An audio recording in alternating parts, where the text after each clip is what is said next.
Saludos, señoras y señores, y bienvenidos a una entrega más del Mundo por Montera, el canal más audaz para el público más inteligente.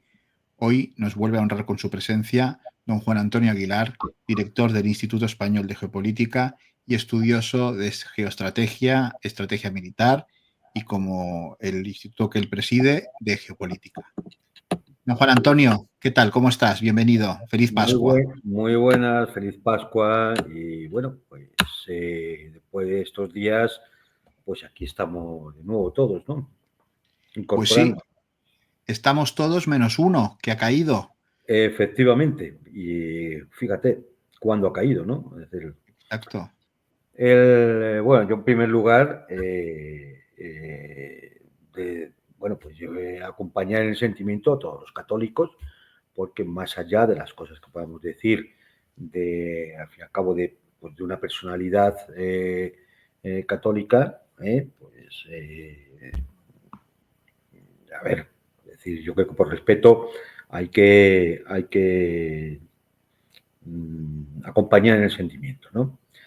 Uh-huh. Otra cosa es lo que estamos viendo en las últimas horas, ¿no? Es decir, el Papa Francisco ya tenía una edad muy avanzada, prácticamente todo el mundo sabía que posiblemente de estas enfermedades últimas y demás, bueno, pues eran un aviso de que el final estaba ya cerca, Sí. tanto por su enfermedad como por las enfermedades que tenía, como por su edad.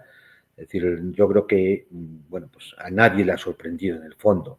De hecho, ya hace días ya corrieron rumores, ¿no?, de que realmente había fallecido y en el hospital y demás. Pero bueno, y más allá de esto, lo cierto es que llevamos unas horas en las cuales, bueno, pues lo habitual, ¿no? Todo el mundo mediático se ha puesto a cantar las glorias del fallecido. Decir lo bueno que era, que es muy español eso. Cuando estás vivo, claro. Y bueno, pues yo, es decir, a ver, como en toda persona humana, más allá del tema por el cual eres papa, y no vamos a entrar, pero como toda persona humana, pues tiene sus luces y sus sombras.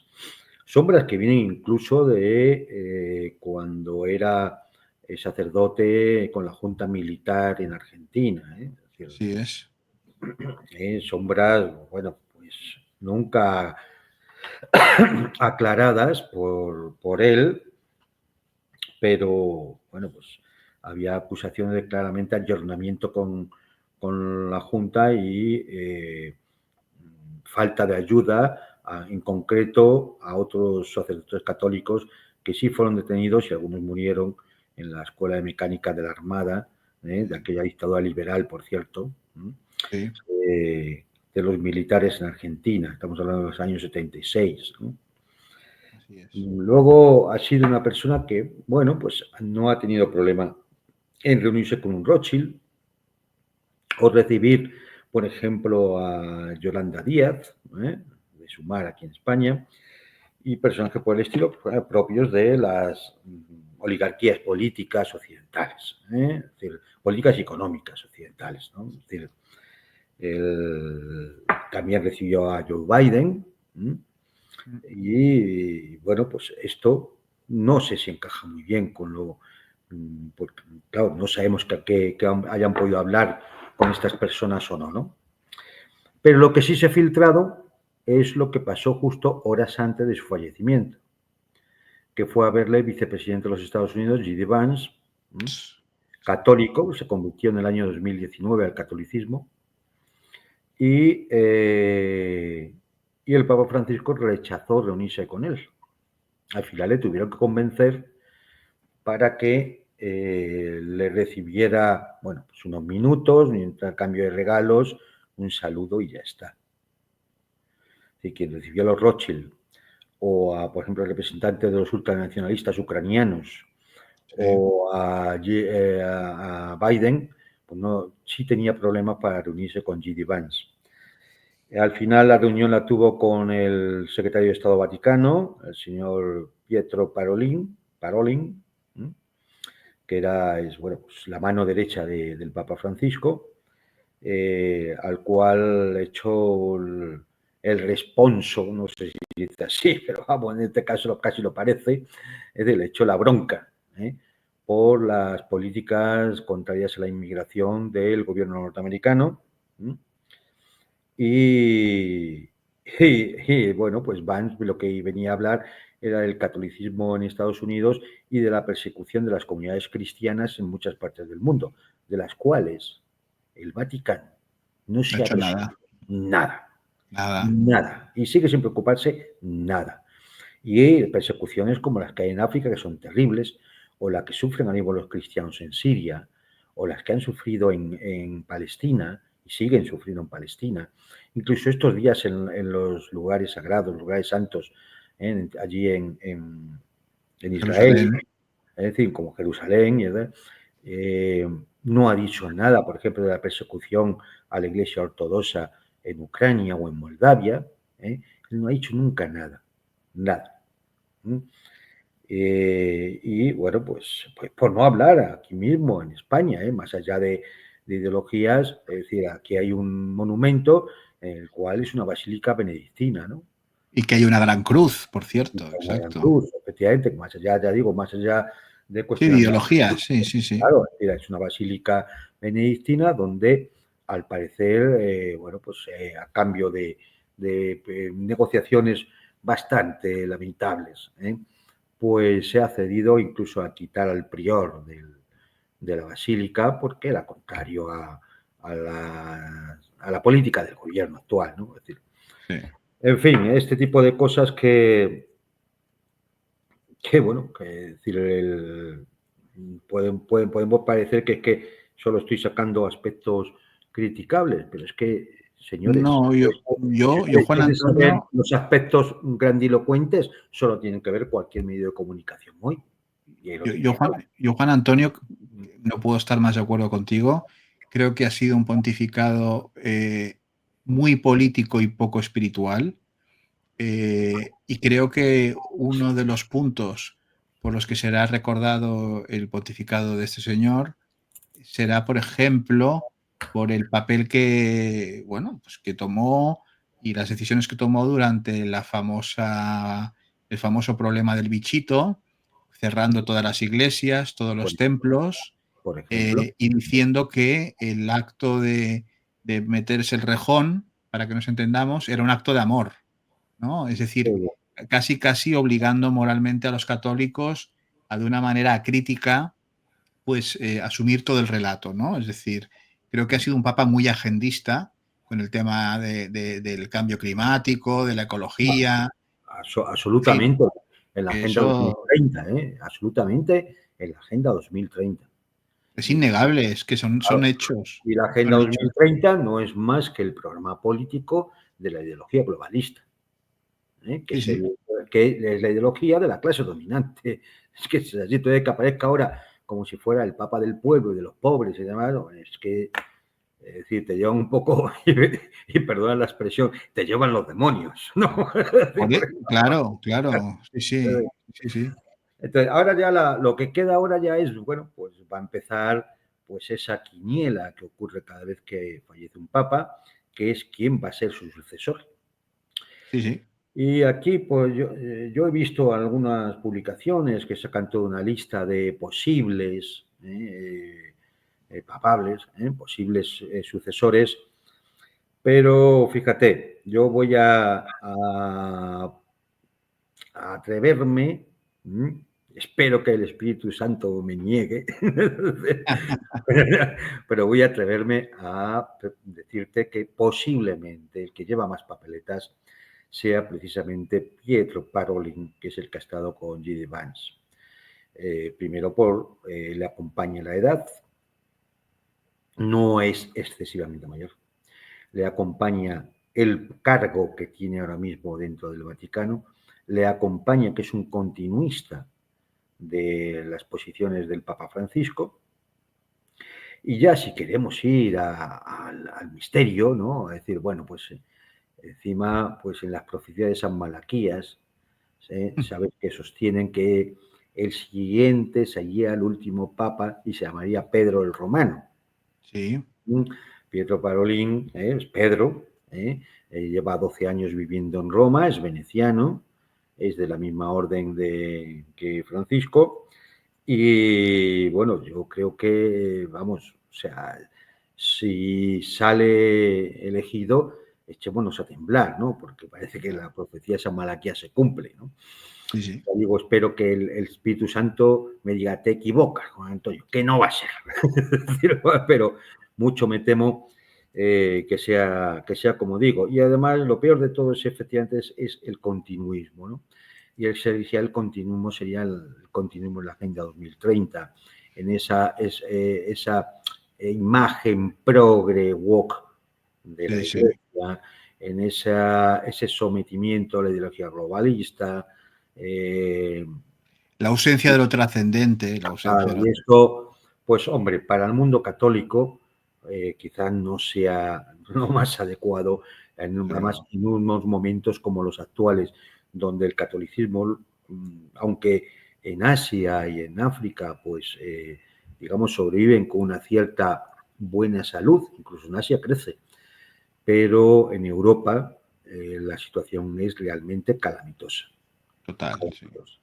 Es decir, porque, bueno, pues en una cultura como la que se ha impuesto del relativismo absoluto, donde la religión parece que es una especie de menú a la carta, que uno escoge lo que le da la gana, es decir, y puede decirse católico, budista, o seguidor de los adventistas del séptimo día, pues da lo mismo, porque al final esto lo cumplo, esto no lo cumplo, esto me interesa, esto no me Es interesa. un menú, sí. Entonces, dentro de una atmósfera relativista es imposible eh, establecer el rigor y la norma de una religión que tenga la fuerza de poder llevar a todos sus feligreses, a toda su comunidad, en la dirección adecuada.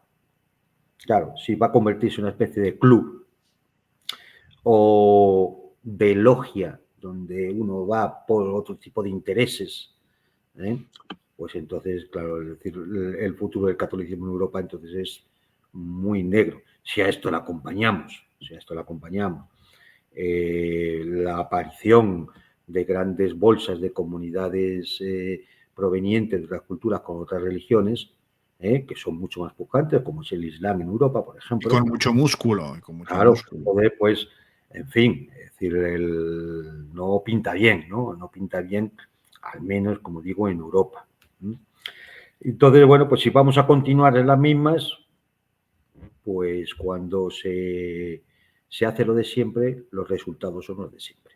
Y que nadie, Totalmente. nadie se llame a engaño, porque esto va a ser así. Hay algunos nombres por ahí, ¿no? Sé que hay un cardenal que es húngaro, Sí. que Este es parece el favorito de los que quisieran una vuelta a cierto... la tradición, ¿no? Exacto, Sí, exacto. hay otro que es guineano, es negrito, Sí. el guineano creo que también va en esa línea, pero me parece a mí que el resto de los candidatos son todos muy progres, muy de la línea del Concilio Vaticano II, en la línea de Francisco.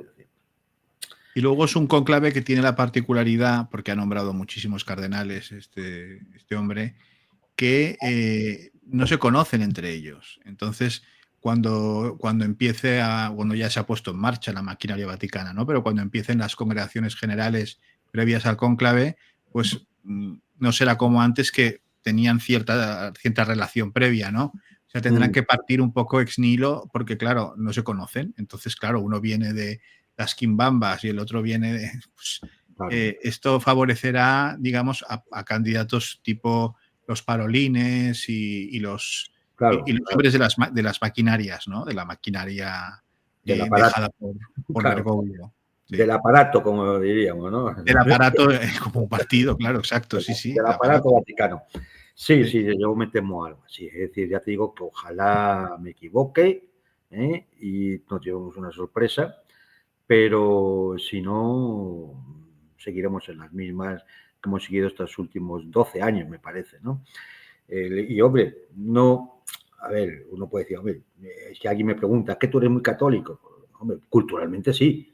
Yo no soy muy practicante, esta es la realidad, pero sí tengo conocimiento y no solo es que me haya acercado al catolicismo, me he acercado a la ortodoxia, me he acercado al budismo, me he acercado a otras religiones, ¿no? Y yo entiendo que la religión antropológicamente es algo fundamental dentro de la comunidad humana. Pero claro, la religión tiene que ser eso, una religión con su estructura, sus dogmas, sus ritos, su sabiduría ancestral. Es decir, pues si va a ser un menú de moralinas, donde yo me apunto a esto y a esto otro no me apunto, pues entonces esto no sirve para nada. No. O sea, sencillamente. Haga usted mejor, saques esto el carnet de algún equipo de fútbol a los domingos, a disfrutar. Esto no tiene, Sí, sí, no tiene más sentido, ¿no? así es. Así que bueno, pues Sí, veremos veremos a ver. qué nos depara esta vez el cónclave y que el de arriba les ilumina a todos. Esperemos, porque buena falta hace, sin duda. Sin duda. Haría, haría falta alguien con cara y ojos en Roma para un Occidente que está agónico, ciertamente, pero no es fácil, no va a ser fácil. Yo No, en no. eso estoy contigo, coincido plenamente. Y bueno, y por otra parte tenemos los primeros 100 días del amigo Donald Trump, ¿no? Los primeros 100 días del amigo Donald Trump, efectivamente. Y bueno, ¿qué decir? Porque es que, madre mía. Mirad, por empezar por algún sitio, problemas que le han surgido a Donald Trump por todos lados, porque es que, claro, a ver, también culpa suya, ¿no? Porque cuando se abren tantos frentes a la vez, pues las Claro, probabilidades que tienes de que vayan pasando los días y no logres cerrar ninguno de esos frentes o te estallen en las manos, pues es muy grande. que se lo digan al tío Adolf, ¿no? Claro, efectivamente. Mira, yo tenía por aquí, es decir, por decirme, una relación de frentes que se ha abierto este hombre. Bueno, pues mira, por supuesto tiene el frente de conseguir la paz en Ucrania, donde no sabemos si se avanza, se retrocede, se sube o se baja. Da la sensación que han dejado esto en manos de un gallego, con todos los respetos, y no se sabe nada. Es decir, yo creo que en estos momentos la paz en Ucrania pasa, indefectiblemente, porque al final tienen que admitir las condiciones que ponga Putin sobre la mesa. Y Trump lo sabe, manda a su amigo Steve Witkoff para tener la información directa y saber lo que se está negociando y no pasar por las manos de personajes propios de los sospechosos habituales dentro de la Casa Blanca. Entonces, bueno, pero lo cierto es que ahí está la cosa. La paz en Ucrania, bueno, pues ya llevamos 100 días, ni 24 horas ni 3 meses. Sí, sí. Es decir, la guerra sigue. En el berenjenal terrible e impresentable de Gaza, Líbano, Cisjordania y demás, el señor Trump no ha hecho más que seguir echando gasolina al fuego.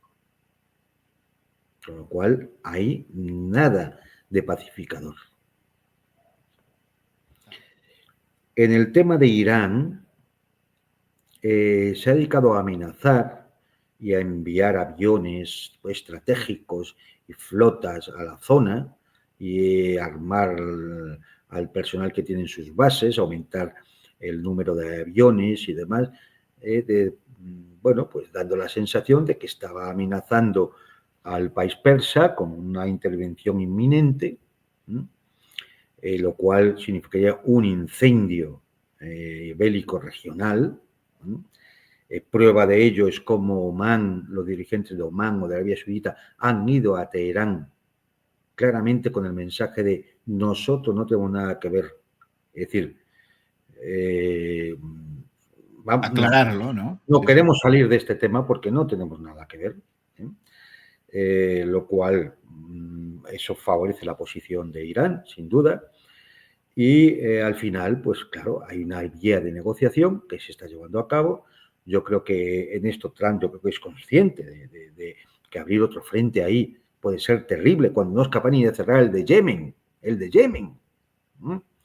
donde se ha metido en otro berenjenal bélico que tampoco es capaz de resolver. Bueno, pues inició el tema de Panamá, ahí ha quedado abierto, los 2 puertos chinos siguen siendo chinos. Inició el tema de Groenlandia,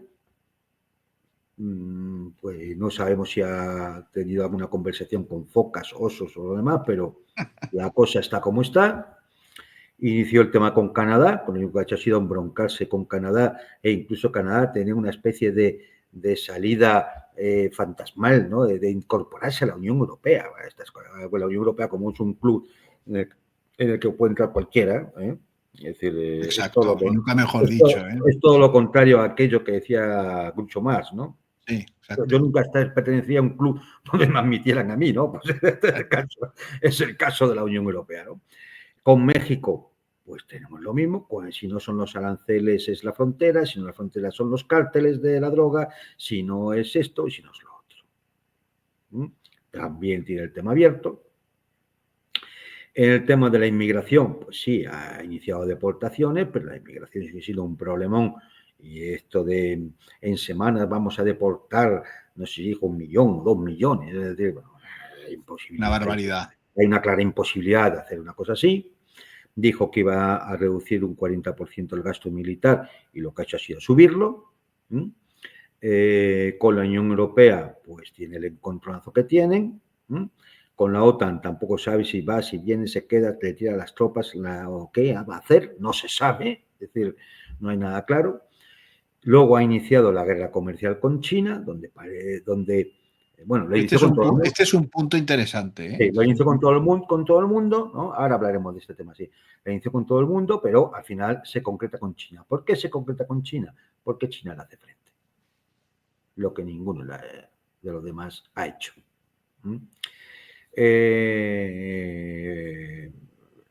Con este tema de la guerra comercial y la guerra de divisas se ha enfrentado con la Reserva Federal. Intenta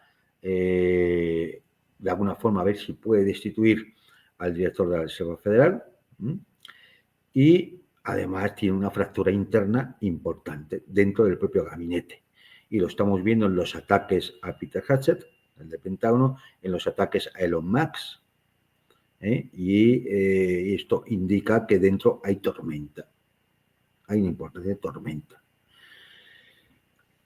con lo cual esto en 3 meses. Vaya panorama, ¿no? El resultado no es muy halagüeño. Yo no sé, es decir, a lo mejor posiblemente no todo es que sea culpa suya.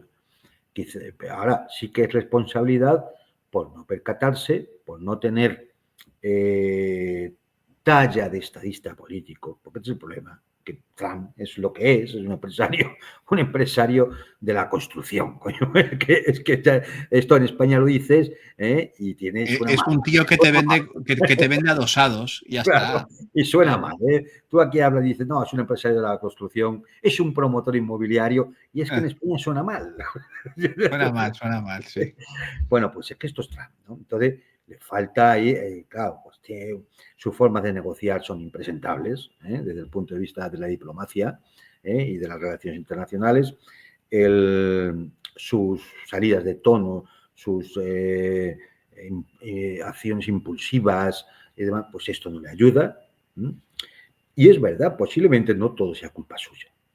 Él se ha encontrado con un panorama muy determinado y él se ha encontrado con que además tiene que tener dentro de su gabinete, como le pasó en la primera legislatura, a toda una serie de personajes que no sabemos si están con él o le ponen la zancadilla cuando pasa por los pasillos de la Casa Blanca. Los Marcos Rubios y todos Claro, estos. sí, bueno, ahí tenemos, no son pocos, el Peter Navarro, que es el secretario, el asesor de comercio, el secretario de comercio Lubnik, el secretario del Tesoro Scott Bennett, el secretario de defensa Hegseth, el secretario de Seguridad Nacional Michael Waltz, el secretario de Estado Marco Rubio, el enviado Kellogg, sí, son unos cuantos. Y además, Buena tropa. ¿en qué cargos? ¿En qué cargos? Sí, de mucho, que manejan mucho, ¿no? Con lo cual, no me extraña que en los asuntos críticos, como es el tema de Irán o el tema de Rusia con Ucrania, mande a su amigo personal, Steve Witkoff. No se fía. No se fía de los demás, eso sí.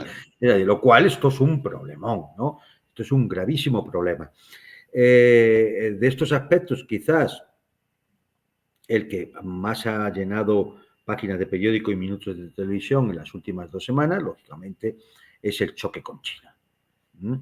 El choque con China porque en todo el tema de aranceles, pues sabes que hizo una moratoria de 90 días, siempre está recogiendo cable, es decir, pone unos aranceles, luego al día siguiente los tiene que quitar, no, pero dejo estos otros, no, pero le vienen los de la industria automovilística, no, a los automóviles los tiene que quitar, y los tiene que quitar, es decir, es todo muy errático. Es todo la imagen que se da es muy mala, muy mala. ¿Y qué ha pasado con China? Pues con China ha pasado que le puso los aranceles y China respondió con aranceles. Le subió los aranceles y China le subió los aranceles. Y ya cuando dijo que los iba a subir a 240% o 145%, claro, ya los chinos dijeron, eso es un absurdo. Con aranceles así nadie va a comprar. Claro, esto no tiene ningún sentido. Ya por eso los chinos ni lo han subido ni nada. Ahora bien, ¿cuál es el resultado? Pues que China no se ha achantado. Que él estaba esperando una llamada telefónica de Xi Jinping para sentarse a negociar y China no ha respondido. La callada por respuesta. Y eso es un golpe. Y eso es un golpe.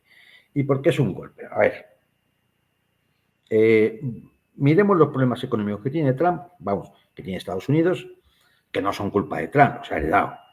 Sí. Y miremos también las palancas que tiene China para enfrentarse a las posibles salidas de tono o acciones que pueda tomar Trump. Mira, problemas económicos que tiene Estados Unidos, fundamental, la deuda. La deuda, de la cual vencen 9,2 billones de dólares este año y 28 billones en los próximos 4 años. Una barbaridad. Sí, es una locura. Esto es un problema.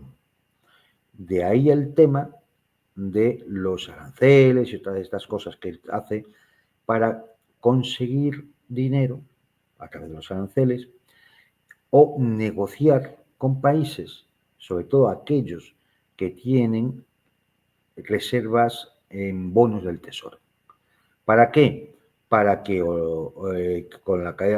los renegocien o para que compren bonos de deuda norteamericana. Es decir, o que alarguen el vencimiento, de tal manera que no haya que pagar este año 9,2 billones. Si además con esto hace que el dólar baje, eso favorecerá las exportaciones y entrará más dinero. Y además, si la Reserva Federal bajara los tipos de interés, también bajarían los tipos posiblemente de los bonos y demás, y haría más llevadera el pago de esa deuda. Esto es decir, por tanto, la deuda es un problemón. Luego está la competencia comercial que tiene con China. Claro, es decir, de pasar a ser el gran exportador del mundo, los Estados Unidos, en sus mejores momentos hace 30, 40, 50 años. Bueno, pues la situación actual es muy distinta. Según la División de Estadísticas de la ONU, el potencial manufacturero de China representa el 28,7% de las manufacturas mundiales. Imagínate. Estados Unidos es el 17,3%. ¿Esto qué significa? Esto significa que la capacidad de vender y de vender más fácilmente, ¿por qué? Porque es más barato, de vender en el mercado internacional de China es mucho más mayor que la que tienen los propios Estados Unidos. Claro. Con lo cual, la competencia comercial es negativa, por eso sus balanzas comerciales con China son tan negativas. Claro, ¿cómo lo va a arreglar con aranceles? Bueno, pues los chinos venderán a otros, porque tienen capacidad de abrirse camino comercialmente con otros países, porque ya tiene esas relaciones comerciales, porque representa, bueno, pues casi un tercio del comercio mundial. ¿Cómo va a competir con eso? Con Y, aranceles, ridículo. y- Luego y los- tenemos, no, no, dime, sigue, disculpa. tenemos otro problema, la desdolarización. Es decir, esto es, bueno, ¿qué ocurre? Él, claro, hace que caiga el dólar, de hecho el dólar se está desplomando. No hagan caso en hacer comparaciones del dólar con el euro, con el yen o con no sé quién, ¿eh? Con la libra. No. Hagan la comparación del dólar como moneda de reserva con la el otro gran bien de reserva, que es el oro. El oro, ¿cómo está? Claro. Y el oro está disparado, vamos semanalmente, vamos de récord histórico en récord histórico, Sí, y eso es a costa del dólar. Eso es a costa del dólar. Si el dólar baja, claro, hay gente que va a decir, voy a vender mis dólares y compro comprar. oro. Claro. Claro. Con lo cual, las reservas de dólares empiezan a bajar en muchos países, y esto no beneficia tampoco a la propia economía norteamericana. ¿Mm? Luego, además, ¿qué quiere hacer Trump? Industrializar de nuevo los Estados Unidos, Que eso es un pastizal. que es un pastizal, y para ello necesita también un plan estratégico. Y ojo, salía esta semana pasada una encuesta realizada en los Estados Unidos, y había un alto porcentaje, no recuerdo, pues no la tengo aquí delante la cifra, pero había un alto porcentaje de gente que sí, que veía bien todo un plan de reindustrialización de los Estados Unidos, precisamente para aumentar su capacidad de exportación y de manufacturación, pero eso sí, el índice de personas que estaban dispuestas a ir a trabajar a la fábrica, Ah, amigo. Es que no nadie sé quiere, si has, no sé si has visto. nadie quiere ser obrero.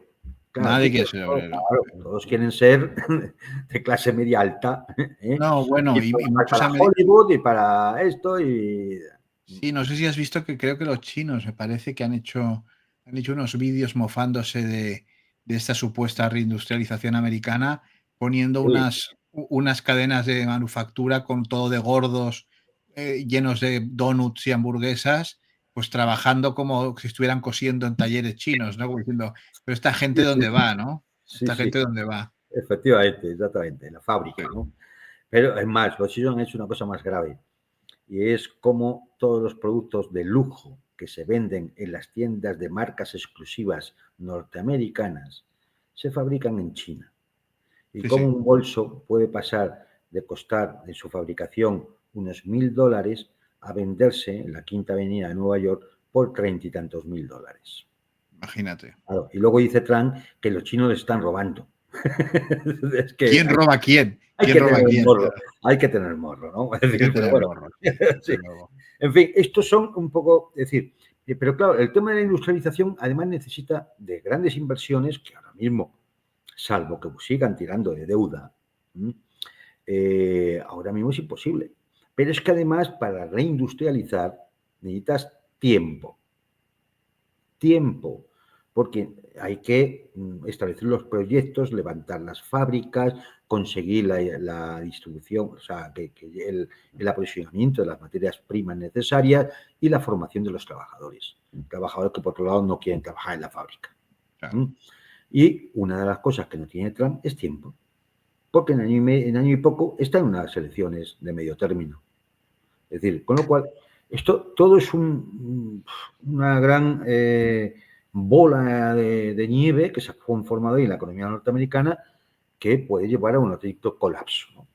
Entonces, claro, él establece un plan, él o quien haya sido, parece que ha sido Peter Navarro, un plan de jugar con los aranceles para acabar negociando de forma ventajosa con la gran mayoría de países para que efectivamente le soporten la deuda, le favorezcan al dólar y expulsen a los chinos en la medida de lo posible de sus zonas de influencia.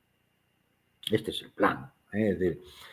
Y de esa manera, pues intentar ir pagando también la deuda y ya está, ¿no? Bien. Pero con China, que es el gran problema, como competidor sistémico de los Estados Unidos, con China tienen un problema. ¿Y aquí qué pasa? Porque ¿cuáles son las palancas chinas? Bueno, pues la palanca china es que, una, que le pueden responder también con aranceles. Y con aranceles, hombre, pues a muchas de las cosas que China compra en los Estados Unidos. De máquinas, herramientas, pocas, pero ya menos porque no producen mucho, pero sí de servicios y de licencias de tecnología y cosas por el estilo. Pero también tiene otras palancas terribles. Por ejemplo, y ya lo ha hecho, limitar la exportación, si en algún caso ha sido incluso eliminarla completamente, de tierras raras. Y las tierras raras, hay que recordar a la gente que son indispensables para el desarrollo tecnológico de las nuevas tecnologías, indispensables, por ejemplo, para los programas espaciales. De la militar también, ¿no? Indispensable para el desarrollo militar. Claro. Ahí está Eso es un golpe terrible y al cual, por eso Estados Unidos tiene ahora mismo una ansia desaforada por llegar a acuerdos donde pueda obtener tierras raras. Ucrania, Rusia, Groenlandia. ¿No? Los chinos tienen otra palanca, que es efectivamente que ellos pueden determinar de alguna forma gran parte de la cadena de suministros de los semiconductores. No solamente por los que fabrican en China, que también se envían a Estados Unidos, porque incluso hay fábricas norteamericanas de semiconductores que están en China, sino también porque China, en las últimas maniobras que ha realizado alrededor de Taiwán, no eran maniobras para la invasión de Taiwán, sino para el bloqueo de la isla. Claro. ¿Y qué proporciona Taiwán a Estados Unidos? La gran mayoría de los semiconductores, sobre todo los avanzados, gracias a la empresa TSMC de Taiwán. Bien, pues claro, esto, ¿qué significaría si hicieran una cosa así? Estados Unidos solo tendría dos opciones: bajarse a negociar con China o iniciar un conflicto bélico para romper el bloqueo. Cuidadín. Cuidadín. Aquí estamos hablando ya de palabras mayores, ¿no? Palabras mayores. China tiene otra palanca, es el segundo tenedor en deuda norteamericana, en bonos del tesoro. Puede intentar venderlos a mayor rapidez, con lo cual las tasas se dispararían, es decir, le costaría más la deuda. Poder instalar esa deuda, vender esa deuda en el mercado a Estados Unidos. Claro. Y por último, tiene otra palanca, y es que teniendo el 28,7% de las ventas de manufacturas mundiales, China solo tiene que hacer una cosa, es no aceptar dólares. Y los demás tienen que buscarse, para comprarle a China lo que necesita, tengan que buscar oro o otras divisas que China acepte. Con lo cual el dólar... Claro, es un golpe terrible para el dólar. Entonces, esta es la situación ahora mismo, las espadas están en alto, China no ha retrocedido ni un milímetro. Ha mandado los mensajes que tenía que mandar, porque cada vez que Trump aumentaba los aranceles, China los aumentaba, pero los dejaba siempre dejaba 20 puntos por debajo. Es que los chinos son... Claro, Es que el mensaje es bien claro. Oye, que estoy dispuesto a aceptarte 20 puntos de aranceles, porque aún así sigo siendo competitivo. Y me voy a seguir ganando en tu mercado. Voy a seguir siendo competitivo. Te acepto un 20% de aranceles. Y Trump subía. Y esto subían, pero siempre 20 puntos por debajo. Como si fuera el casino, como si fuera un casino de... Exactamente. Hasta que Trump ya, me imagino que desesperado de no recibir la llamada de Xi Jinping y cargadísimo, dice, pues 245% de aranceles. Pues se acabó. Se acabó. Ya no hay nada más que hablar. No, se acabó. Entonces, ¿qué va a hacer? Pero vaya papelón, vaya papelón. ¿Qué puede hacer ahora Trump? Llamar a Xi Jinping y decir que no va a poner los aranceles o que los va a bajar o que le va a dejar un 20% de aranceles, que los chinos ya le habían dicho que ellos lo aceptaban.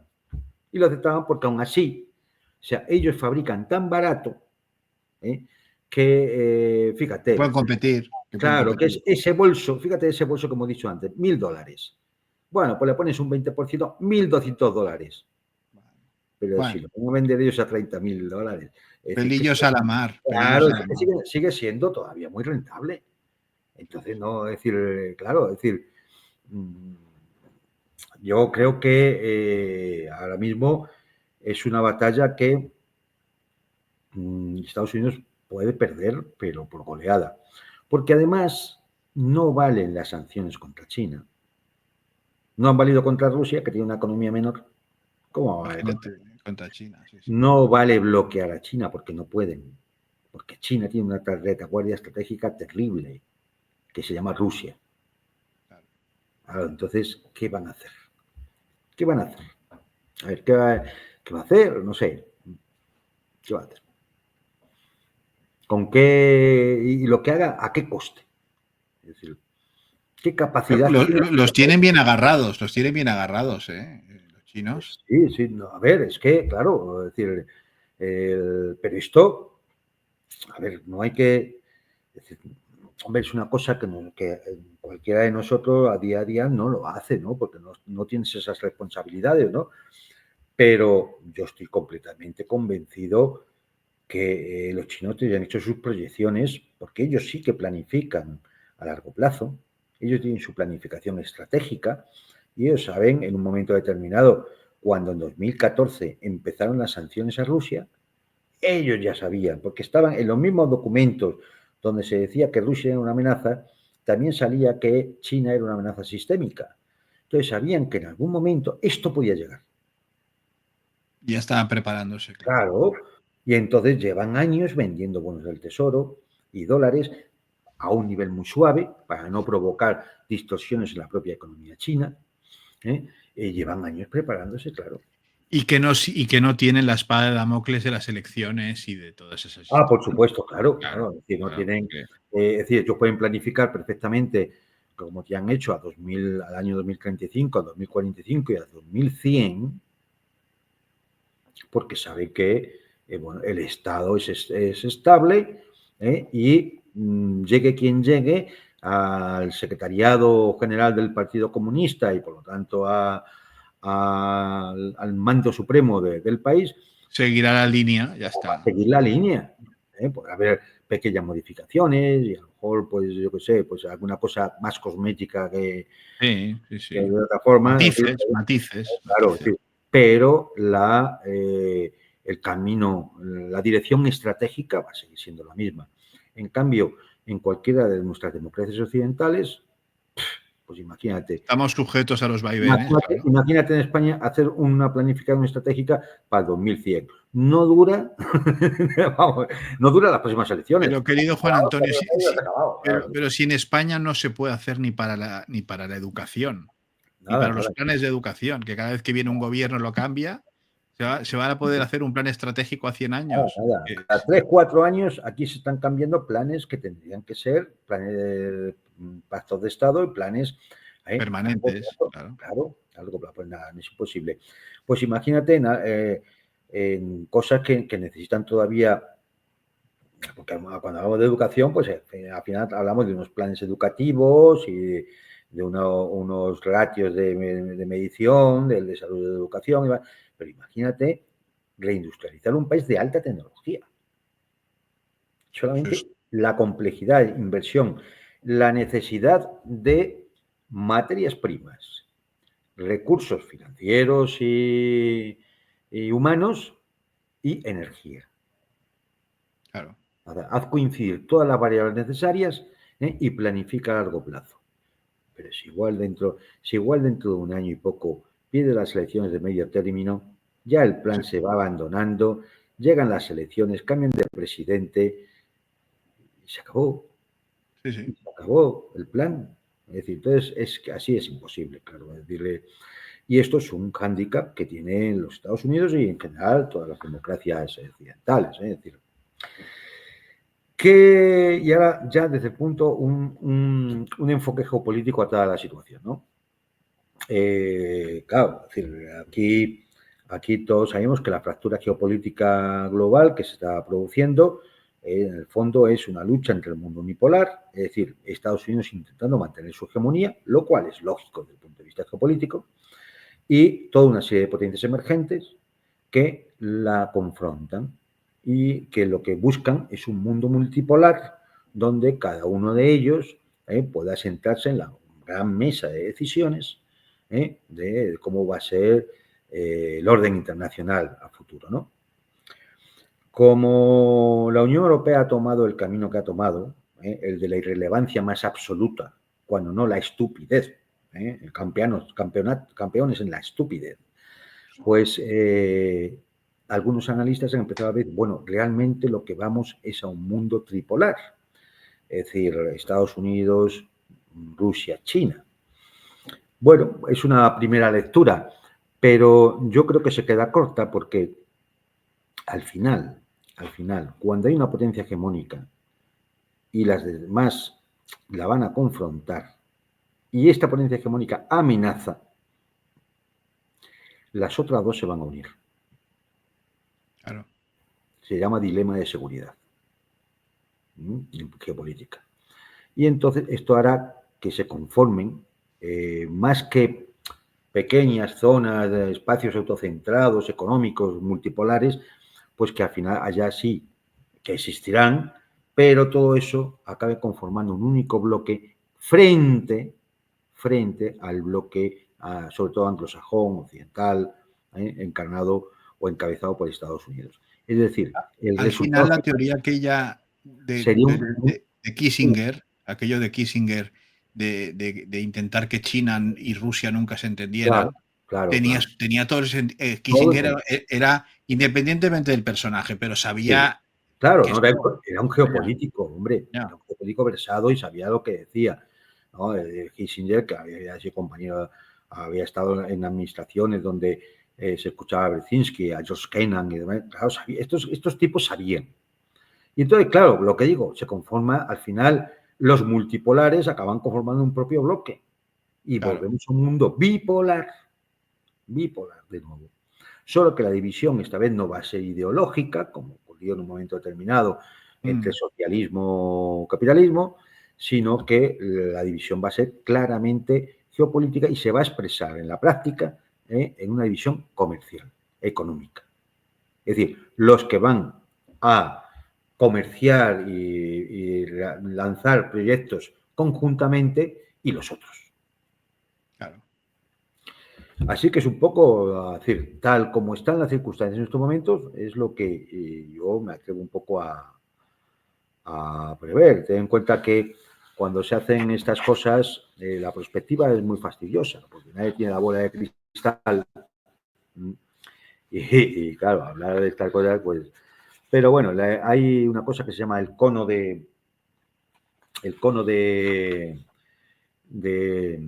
escenarios plausibles, que se utilizan en perspectiva, y entonces, bueno, nos viene a decir que podemos acertar más o menos en los próximos 5 años, pero ese cono cada vez se va abriendo más con el tiempo y ya la incertidumbre a 20 años vista, por ejemplo, es mucho mayor, ¿no?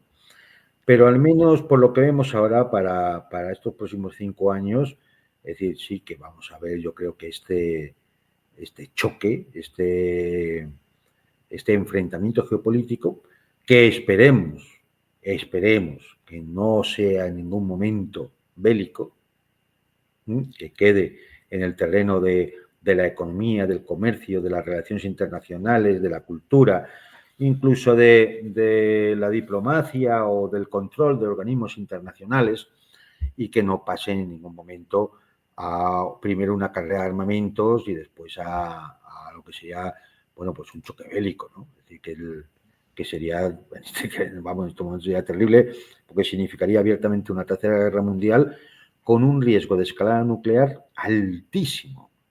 Una brutalidad. Porque todos son potencias nucleares. Todos, claro. Claro, Sí, sí, sí. entonces yo creo que es lo que en estos momentos podemos decir, resumiendo los 100 días de Trump y Sí. viendo lo que ha pasado en estas últimas semanas, donde hemos tenido esta pausa de la Pascua, de la Semana Santa, pero que así están las cosas ahora mismo. Están las cosas.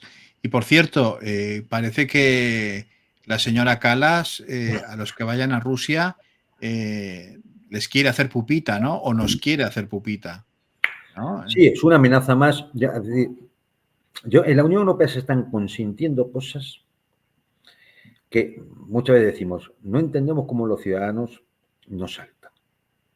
Pero es que ya lo que ya es inconveniente es que incluso, hombre, dirigentes políticos de los países que conforman la Unión Europea no tengan la más mínima dignidad, No, ninguna. vergüenza, responsabilidad, para responderle a una desquiciada como es la señora Kallas, que dice, ya saben ustedes que amenazó, bueno, a todo el que fuera al desfile a Moscú, lo amenazó con las 7 plagas de Egipto, ¿no? No, pero es que ahora amenaza a cualquier ciudadano europeo que se vaya de turismo a Rusia y le amenaza con que cuando retorne puede tener problemas. ¿Qué es eso de que puede tener problemas? ¿En base a qué legislación? ¿Qué amenaza es esa? ¿Qué amenaza? ¿Qué es eso? O sea, está una chalada, una zumbada, es decir, que tenemos que aguantar aquí, que la han elegido esa banda organizada que existe en Bruselas, y tenemos a esta desquiciada amenazándonos a todos. Sí, sí. No le puedo decir a la señora Kallas que yo voy a ir a Moscú, porque me sale de ahí, de donde usted sabe, señora Kallas, me sale de ahí. Y cuando vuelva, si usted tiene algo ahí, que venga a decirme lo que venga a decir. Que me voy a pasar por el mismo sitio de donde me ha salido. ¿Pero esto qué es? ¿Esto qué es? O sea, ¿esto qué es? Amenazando. Claro, señor Kallas, tenga usted cuidado. Y no aparezca usted por mi domicilio, porque es que igual se lleva una sorpresa. ¿Pero usted quién es? ¿Una rata bizclera o no sé? Es decir, una zumbada, ¿no? Es decir, un personaje siniestro, ¿no? Y esto lleva a la diplomacia de la Unión Europea. Imagínate. Una Unión Europea que lo mismo manda a Meloni a ver a Trump, donde se hace una foto con Trump que no la pongo por no ofender a las mujeres, porque está tocándose sus partes. Es decir, luego Sánchez se va a China. Chico, ¿a qué? Es decir, a ver, es decir, Xi Jinping, ¿qué va a pensar de ti? Señor presidente del gobierno de España, si usted está dentro de la Unión Europea, que me define a mí como amenaza sistémica, ¿usted qué viene aquí? A ver si le doy algún contratillo y saca usted algún dinerillo. Y no es nadie. Tenga usted lo que tiene que tener, diga en Bruselas que yo voy a China porque me da la gana, porque para eso soy el presidente del gobierno de España. Claro. Y haga usted los tratos que tenga que hacer con China. No, pues es que esto es la Unión Europea, ¿no? Y antes de ir a ver a Xi Jinping, va a ver a von der Leyen para ver qué. Sí, no es para decirle que luego no le eche la bronca. Claro. Es que todo es patético. Pero todo es patético. Sí, es de vergüenza ajena. A ver, señor Sánchez, si usted tiene un 20% de votos, si el resto, ¿por qué le apoya ahí todo un batiburrillo? La señora von der Leyen, pero si a esa no la han elegido entre ustedes ahí en un chiringuito. Toda esta gente sale, los burócratas europeos sale de ese Sanedrín, que es un Sanedrín, donde se eligen entre ellos de manera endogámica donde nadie les vota y nada, por eso tenemos Vamos a ver. Es a decir, esta pirada, a Kaja Kallas, pues pero allí. vamos a esta señora, vamos a ver. Es que no había nadie mejor para llevar la diplomacia europea. No había nadie. Entre todos los europarlamentarios, los miembros del Consejo de Europa, de la Comisión Europea, del Banco Central Europeo, de los tribunales de justicia europeos, no había nadie mejor que esta desquiciada para elegir, para que llevara la política exterior europea. No había nadie, nadie. Esto es lo mejor que encontraron. Pues sí, sí, sí. O sea, es que es para echarse a temblar. Si esto es lo mejor que encontraron, echémonos a temblar. ¿Cómo será lo peor, no? ¿Cómo será lo peor? ¿Cómo será lo que está por allí, pululando por Bruselas? ¿Cómo será? Es decir, es una cosa, en fin. Yo, como sobre la Unión Europea, bueno, pues ya... Lo que decimos siempre, que no hay solución. No hay solución. Es que, no, pero es que además, o sea, no solo que haya solución, sino que la solución pasa porque se disuelva completamente. Bueno, la solución pasa, tú sabes esas grúas con la bola, ¿no? Las grúas con la bola. Pues sí. Eso, esa es la solución. Y cuando ya hayan salido todo, echar Zotal. Exacto. Para desinfectar aquello, y dejarlo en barbecho unos años, porque es decir, han logrado hundir cualquier proyecto europeísta, y es más, van a lograr hundir la calidad de vida, el nivel de vida y el estado de bienestar de todos los europeos. Sin duda. Lo van a lograr, a este camino lo van a lograr en medio de una guerra cognitiva llevada adelante por toda la gusanera mediática, y una población víctima de esa propia guerra cognitiva que no se entera de nada. Nada. No se entera de nada. No se entera de lo que puede venir encima. Ya no la guerra, de que es una amenaza que está ahí. No, encima gastar lo que hay que gastar, un proceso de desindustrialización, de destrucción del campo, de la agricultura, de la ganadería, una dependencia de energías caras venidas de no se sabe dónde, porque no podemos comprársela a Rusia. Es decir, toda una serie de cosas. Dice, ¿usted sabe dónde nos está llevando? Una catástrofe demográfica, una inmigración descontrolada, una seguridad en las calles deteriorándose, una desintegración social, una falta de valores, una anomia y un nihilismo atroz. Y dices, bueno, ¿y esto qué hay que construir aquí? Nada. ¿Qué vas a construir aquí? Nada. Es decir, esa es la situación, muy lamentable. Por eso, cuando hablan ya del mundo tripolar, no aparece para nada la Unión Europea, ¿no? Sin duda. No, es que no puede aparecer. No, sería absurdo. Querido Juan Antonio, muchísimas gracias una semana más por haber querido estar con nosotros después de este lapso, este parón de Semana Santa en el Mundo por Montera. Gracias por tu capacidad didáctica, siempre inmensa, y por tus finos análisis que nos ayudan a entender mejor lo que nos rodea y lo que nos puede esperar, y seguiremos viendo cómo evoluciona el enfermo. Sí. Como enfermo que cualquier día entra en la UBI, Bueno, tiene un pie ya, me parece a mí, tiene un pie ya en la UBI. En cualquier día entra en la UBI. No sé, vamos a ver cómo evoluciona, es decir, como digo, ninguno tenemos la bola de cristal. Vamos a ver cómo evolucionan las próximas semanas, que van a ser intensas, es decir, aunque nos van a tener entretenido, lógicamente, con el cónclave en Roma y bueno, pues estas cosas, pero lo que está por debajo retumba en la superficie. Sin duda. Y al final todos nos sacaremos dando cuenta. Sin duda. Y nada, solo animar a nuestros espectadores que si lo desean y quieren ayudar a que el canal pues siga adelante y que podamos sortear la censura de la mejor manera, pueden suscribirse, pueden darle a me gusta, si pueden y les va bien pueden hacer una donación vía Bizum a cualquiera de los números que aquí les sale en pantalla, pueden hacerlo vía PayPal si les es más cómodo o nos ven desde fuera de nuestras fronteras y muy importante, compartir los contenidos con sus amigos, sus compañeros, sus vecinos, la familia.